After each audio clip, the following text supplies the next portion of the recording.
اللہ نے آرام، سکون اور ہمیشہ کی زندگی پانے کا ذریعہ کس چیز کو بتایا ہے؟ اور ماں کے ساتھ زیادہ نیکی کرنے کا حکم دیا گیا ہے یا باپ کے ساتھ، اور کیوں؟ آئیے ان سوالوں کے جوابات پوچھتے ہیں سورہ احقاف کی آیتوں سے۔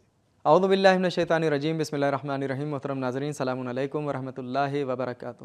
سبیل قرآن کی جانب سے پیش کیے جانے والے اس تفسیری پروگرام میں ایک بار پھر آپ کا خیر مقدم کرتے ہیں۔ سورہ احقاف کی تفسیر کا یہ 6واں ایپیسوڈ ہے، جس میں ہم سورہ احقاف کی آیت نمبر 13، 14 اور 15 کی تفسیر کو جانیں گے۔ تو آئیے سب سے پہلے اس سورہ کی آیت نمبر 13 اور آیت نمبر 14 کی تفسیر کو جاننے کے لیے اس کی بہترین تلاوت اور ترجمے کو غور سے سنتے ہیں۔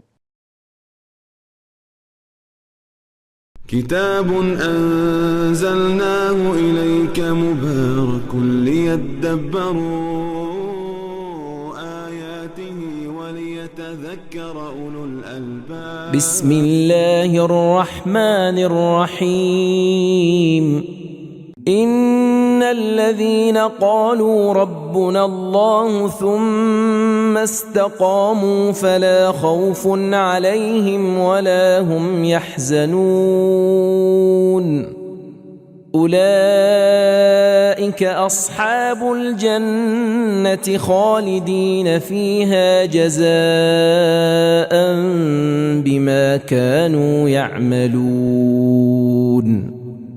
بے شک جن لوگوں نے کہا کہ ہمارا پروردگار خدا ہے، پھر وہ اس پر قائم رہے تو قیامت میں ان کو نہ کچھ خوف ہوگا اور نہ وہ غمگین ہوں گے۔ یہی تو اہل جنت ہیں کہ ہمیشہ اس میں رہیں گے، یہ اس کا صلہ ہے جو یہ لوگ دنیا میں کیا کرتے تھے۔ بہترین تلاوت اور ترجمے کو سن لینے کے بعد اب آئیے ان دونوں آیتوں کے نکات کو بھی سن لیتے ہیں۔ کتاب انزلناه الیک مبارک لیدبروا آیاته ولیتذکر۔ نکات: ربنا اللہ کہنے سے مراد صرف زبان سے کہنا نہیں ہے، بلکہ حق کے راستے کا انتخاب کرنا اور اس پر قائم رہنا ہے۔ حقیقت میں ایمان کے اظہار اور توحید کے اقرار سے زیادہ پائیداری اور قائم رہنا اہم ہے۔ خوف کا مطلب مستقبل کی بنسبت ڈر ہے اور حزن ماضی سے مربوط ہے۔ حق بات کا اظہار کیا جائے، قالوا ربنا اللہ، اس پر قائم رہا جائے، ثم استقاموا، اور اس کے ساتھ ساتھ عمل بھی کیا جائے، بما کانوا یعملون۔ انسان فطری طور پر سکون، آرام اور ہمیشہ کی زندگی چاہتا ہے، اور اللہ ان تمام چاہتوں کو پانے کا ذریعہ ایمان اور ایسے نیک اعمال کو جانتا ہے جو پائیدار ہوں۔ حق پر قائم رہنا مشکل ضرور ہے، لیکن نعمت بھری جنت اور رنج و غم سے دور ہونے جیسے عظیم ثواب کے ذریعے آسان ہو جاتا ہے، لہذا سخت کاموں کی بھرپائی بڑے اجر کے ذریعے ہونی چاہیے۔ نکات کو سن لینے کے بعد اب آئیے ان دونوں آیتوں کے پیغامات کو بھی غور سے سنتے ہیں۔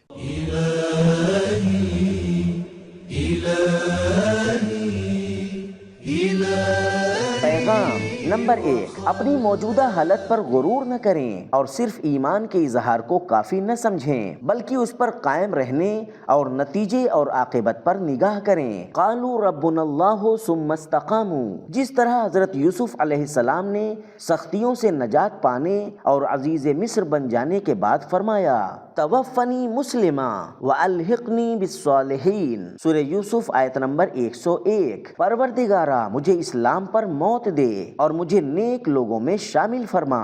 نمبر 2، اللہ پر ایمان دوسروں کے ڈر کو ختم کر دیتا ہے۔ نمبر 3، اپنے ماضی پر صرف انہی لوگوں کو پچھتاوا نہیں ہوگا جو ہمیشہ اللہ کی راہ پر چلتے ہیں۔ نمبر 4، ایمان پر قائم رہنے اور نیک اعمال کو جاری رکھنے کی جزا ہمیشہ جنت اور اس کی نعمتوں میں رہنا ہے۔ نمبر 5، جنت عمل کرنے والوں کی جزا ہے، صرف بولنے والوں کی نہیں۔ آیت نمبر 13 اور آیت نمبر 14 کی تفسیر کو جان لینے کے بعد اس ایپیسوڈ کی آخری آیت یعنی آیت نمبر 15 کی تفسیر کو بھی جاننے کے لیے سب سے پہلے اس کی تلاوت اور ترجمے کو غور سے سنتے ہیں۔ کتاب انزلناه الیک مبارک لیدبروا آیاته ولیتذکر اولو الالباب۔ بسم اللہ الرحمن الرحیم۔ ووصينا الإنسان بوالديه إحسانا حملته أمه كرها ووضعته كرها وحمله وفصاله 30 شهرا حتى إذا بلغ أشده وبلغ 40 سنة قال رب أوزعني أن أشكر نعمتك التي أنعمت علي وعلى والدي وأن أعمل صالحا ترضاه وأصلح لي في ذريتي إني تبت إليك وإني من المسلمين۔ اور ہم نے انسان کو اپنے ماں باپ کے ساتھ بھلائی کرنے کا حکم دیا، کیونکہ اس کی ماں نے رنج ہی کی حالت میں اس کو پیٹ میں رکھا اور رنج ہی سے اس کو جنا، اور اس کا پیٹ میں رہنا اور اس کی دودھ بڑھائی کے 30 مہینے ہوئے، یہاں تک کہ جب اپنی پوری جوانی کو پہنچتا اور 40 برس کے سن کو پہنچتا ہے تو خدا سے عرض کرتا ہے، پروردگار تو مجھے توفیق عطا فرما کہ تو نے جو احسانات مجھ پر اور میرے والدین پر کیے ہیں میں ان احسانوں کا شکریہ ادا کروں، اور یہ بھی توفیق دے کہ میں ایسا نیک کام کروں جسے تو پسند کرے، اور میرے لیے میری اولاد میں صلاح و تقوی پیدا فرما، میں تیری طرف رجوع کرتا ہوں اور میں یقیناً فرما برداروں میں سے ہوں۔ بہترین تلاوت اور ترجمے کو سن لینے کے بعد اب آئیے اس آیت کے نکات کو بھی سنتے ہیں۔ كتاب أنزلناه إليك مبارك ليدبروا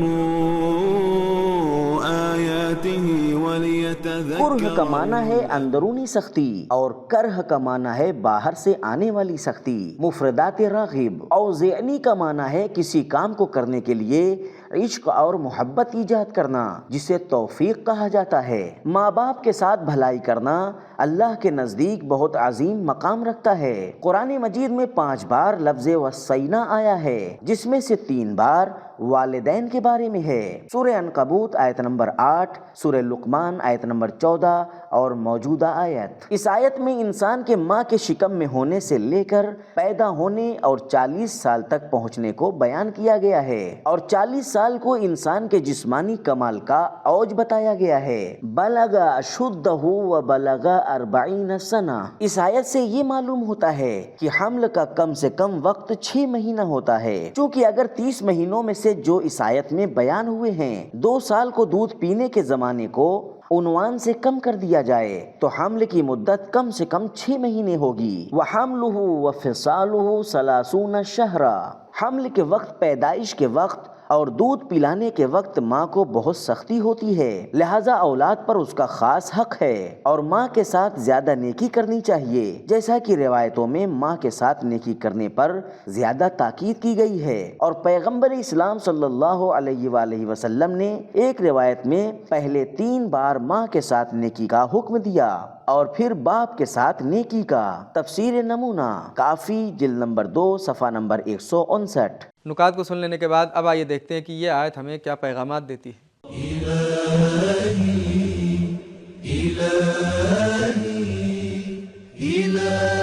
پیغام نمبر 1، والدین کے ساتھ نیکی کا حکم تمام ادیان اور ہر زمانے میں دیا گیا ہے۔ وصینا ماضی کی صورت میں آیا ہے۔ نمبر 2، والدین کے ساتھ نیکی ان انسانی حقوق میں سے ہے جو ہر ماں باپ اپنی اولاد کی گردن پر رکھتے ہیں۔ فرمایا وصینا الانسان، یہ نہیں فرمایا وصینا الذین آمنوا۔ نمبر 3، والدین کے ساتھ نیکی کرنے کے لیے ان کا مسلمان ہونا ضروری نہیں ہے۔ نمبر 4، خانوادے کی بنیاد کی مضبوطی اور والدین کی حیثیت کو محفوظ رکھنے پر اللہ کی خاص توجہ ہے۔ نمبر 5، صرف خرچ کرنا، مدد کرنا یا احترام کرنا ہی نہیں بلکہ ہر والدین کے ساتھ ہر طرح کی نیکی کرنا ضروری ہے۔ احساناً نکرہ ہے جو ہر طرح کی نیکی کو شامل ہے۔ نمبر 6، والدین کے ساتھ نیکی مسلسل اور نمایاں ہونی چاہیے، صرف ضرورت بھر یا کچھ دنوں کے لیے نہیں۔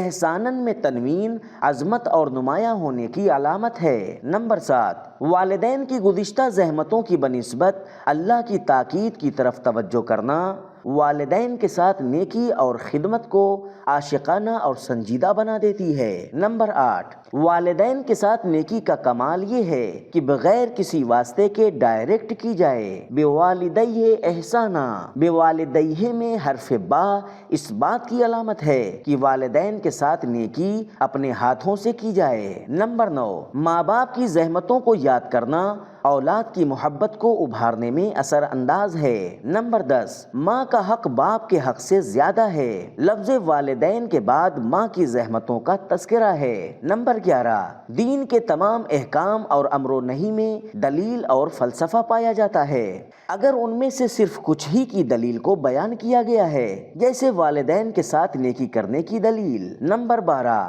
40 سال کی عمر صلاحیت اور ترقی کی چوٹی ہے۔ نمبر 13، اللہ کا شکر ادا کرنے کے لیے اللہ کی مدد اور توفیق کی ضرورت ہے۔ نمبر 14، انسان کے پاس کچھ نعمتیں والدین اور بزرگوں کی وجہ سے ہیں۔ نمبر 15، جسمانی بلوغ اور عقل کا مکمل ہونا معنوی بلوغ کی بنیاد ہے۔ نمبر 16، جو نعمتیں اللہ نے والدین کو دی ہیں ان کا بھی شکر ادا کرنا اولاد کی ذمہ داری اور ایک طرح کی والدین کے ساتھ نیکی ہے۔ نمبر 17، اللہ کی نعمتوں کے شکر ادا کرنے کا بہترین راستہ نیک اعمال انجام دینا ہے۔ نمبر 18، نیک اعمال کی اہمیت اس وقت ہے جب وہ مسلسل اور ہمیشہ انجام دیے جائیں۔ ان اعمل صالحا، اعمل فعل مضارع ہے جو ہمیشگی اور تسلسل کی علامت ہے۔ نمبر 19، وہی نیک عمل با اہمیت ہے جو خلوص کے ساتھ اور اللہ کی مرضی کے مطابق ہو۔ نمبر 20، نیک اولاد اور نسل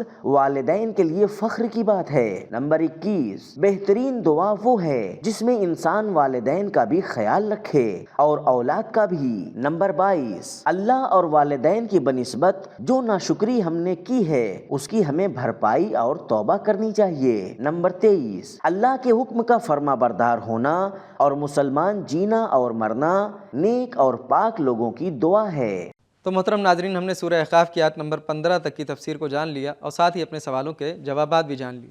تو ہمارے پہلے سوال کا جواب یہ تھا کہ انسان فطری طور پر آرام، سکون اور ہمیشہ کی زندگی چاہتا ہے، اور اللہ ان تمام چاہتوں کو پانے کا ذریعہ ایمان اور ایسے نیک اعمال کو جانتا ہے جو پائیدار ہوں۔ اور ہمارے دوسرے سوال کا جواب یہ تھا کہ ماں کو حمل کے وقت، پیدائش کے وقت اور دودھ پلاتے وقت بہت زیادہ سختی کا سامنا کرنا پڑتا ہے، اس لیے اولاد کے اوپر ماں کا ایک خاص حق ہوتا ہے اور ماں کے ساتھ زیادہ نیکی کرنی چاہیے۔ تو یہ تھے ہمارے سوالوں کے جوابات۔ ملتے ہیں اگلے ایپیسوڈ میں، تب تک کے لیے شکریہ۔ خدا حافظ۔ سبیل قرآن، قرآنی سماج کی پہچان۔